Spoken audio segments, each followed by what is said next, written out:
আজকে আমরা এখান থেকে ধনেপাতা তুলবো। এই ধনেপাতা আমরা লাগাইছিলাম আমাদের যে ছাদ বাগান, এই ছাদ বাগানে ধনেপাতা লাগাইছিলাম। তো এই ছাদ বাগান থেকে আমরা এখন ধনেপাতা তুলবো।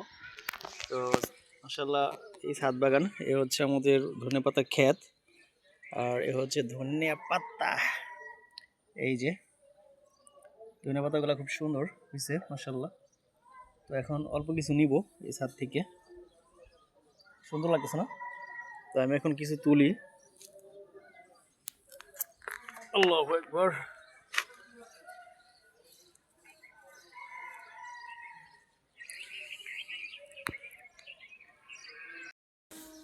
তো আমরা কিছু ধনেপাতা তুলি এখান থেকে।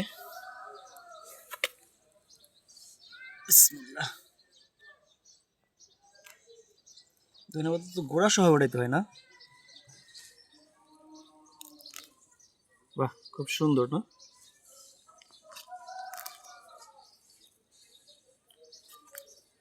বেশি করে তুলবো নাকি অল্প কটা তুলবো বুঝতেছি না। এই কয়টা আর কটা তুলি। বাহ, দারুণ ধনেপাতা, নিজের ক্ষেতের ধনেপাতা, দেখতেও ভালো লাগতেছে। আলহামদুলিল্লাহ, সুন্দর লাগতেছে না?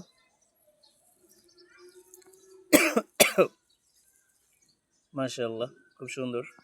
এই কটাই হবে আপাতত, বেশি লাগবে না, এই কটাই নিয়ে যাই।